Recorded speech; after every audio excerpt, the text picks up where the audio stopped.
Good afternoon. I'm Alyssa Horrobin, and you're watching MediaPlex live at 1.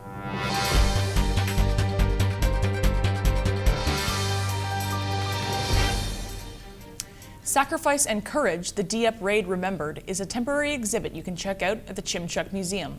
It was set up to commemorate Remembrance Day, but will be available until December 31st.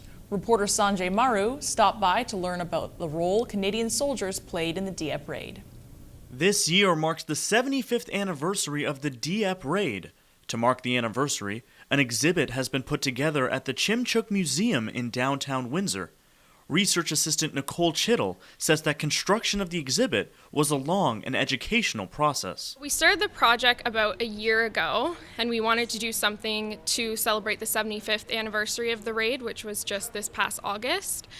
So we started working on the exhibit, doing some research for it, and then eventually it went in on August 19th, 2017.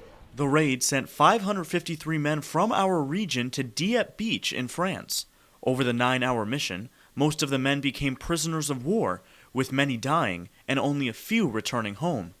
The exhibit focuses on the stories of individual soldiers and hosts many artifacts donated by families of war heroes and the Windsor Armories. I think some of the biggest items are the artifacts that belong to prisoners of war at the time, because you can really see their experience in that way. A lot of times that's difficult to find, so that's something really special. We have a notebook, we have sketchbooks, even letters that they wrote to their families, and I really wanted to make that personal connection with the exhibit rather than it just be a statistic. The exhibit, named Sacrifice and Courage, the Dieppe Raid Remembered, will be on display until December 31st. For MediaPlex News, I'm Sanjay Maru. Looking for a way to give back this holiday season? Be a Santa to a Senior, a program coordinated by Home Instead, ensures seniors without families still have something under the tree to unwrap. Angelica Haggart reports. Be a Santa to a Senior is a program that began in 2003. Since then, more than 700,000 seniors have had their holidays brightened by the program. Ryan Jershi, a Home Instead franchise owner in Windsor and Chatham, says the program helps a lot of people. We start getting the names in now. We'll get the gifts back by December 6th, and then we're going to have a wrapping party on December 12th. At also Assisted Living Southwestern Ontario on Sandwich Street, and we wrap all the gifts, and they're all delivered within, so they get everything by Christmas time. So it's a really good thing. I mean, the program is really to help these people that have nothing. The program is simple. Care facilities put up names of seniors who may not have anyone to spend the holidays with. Gift requests are basic amenities: socks, underwears, and winter necessities like gloves and hats. When you're in a nursing home, or brand name Kleenex, how important that is, or socks and underwear and things like that when these people don't have anything. So a lot of them are very simple things like that, like house coats and things to keep you warm as well. Small things that we find over the years that have really made a difference, and really what the people in long-term care, or isolated, that really need. Anyone can get involved, either by claiming names and purchasing gifts, donating cash, or attending the wrapping party on December 12th. Brighten someone's holiday this season. I'm Angelica Haggart. Learning a new language doesn't have to be as difficult as you think.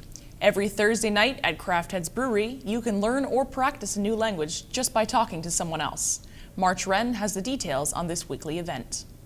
Thursdays are a lovely night to learn something new. A language exchange event is held every week at Craft Heads Brewing Company in downtown Windsor. Tons of people come with a common love of language and learning. Audra McIntyre is the event sponsor who has a background in this style of learning a new language. And when I was living in Spain, there were language exchange events there. They were very informal events where people were standing at a bar, maybe you had a beer or a coffee, and you were just chatting with other people who were learning Spanish and native Spanish speakers. So it was a much less intimidating way for me to improve my Spanish and meet new people. It was a really good social outlet for me. And I thought that this would be a successful event in Windsor because we have so many different cultures and languages. So when I returned, I decided I would give it a shot, and here we are. McIntyre has held the language exchange since October of 2016 to give people a social way to practice speaking languages. People of all different backgrounds are welcome to join. And you can see the people in there tonight, for example, are practicing ASL, Spanish, German, French, English.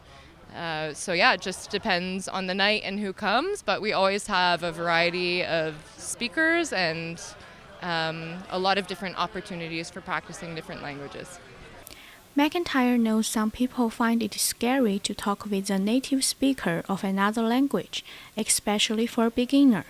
You don't have to have a certain level to come practice with us. The tables are arranged by languages, and in each table there's a multitude of levels. So everyone just instinctively helps each other, and everyone's really friendly. The language exchange received a $2,500 grant from the City of Windsor Art, Culture and Heritage Fund last week.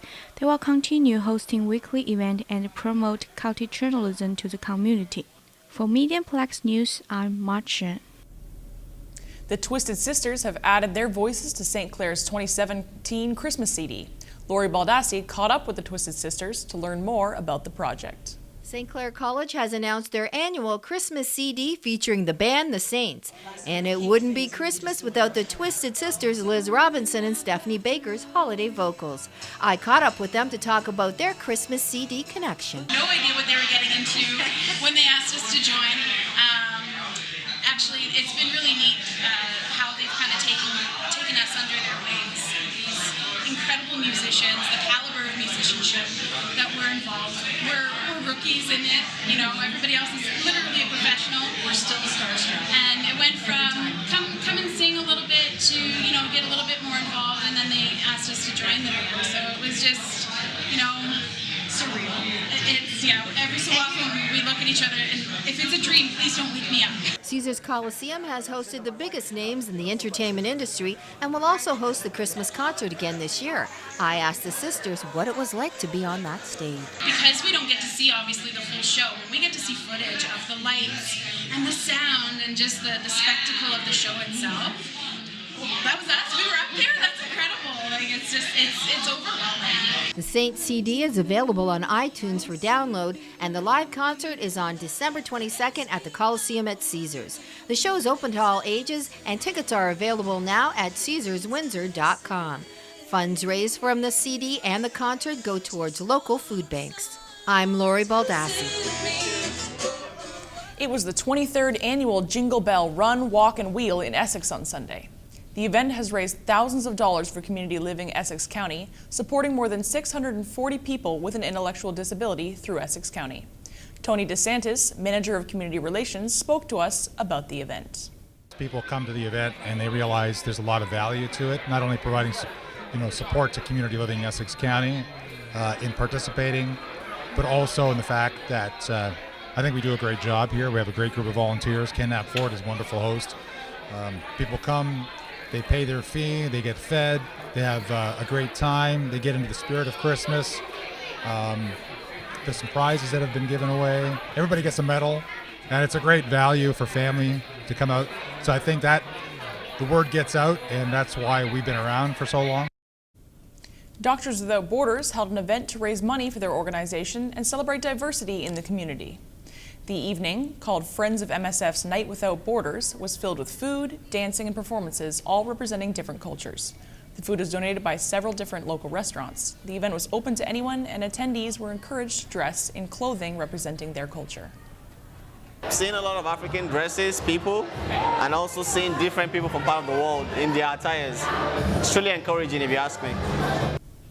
Turning to weather, we are out of the negatives this week. Today will be a mix of sun and clouds with a high of 6.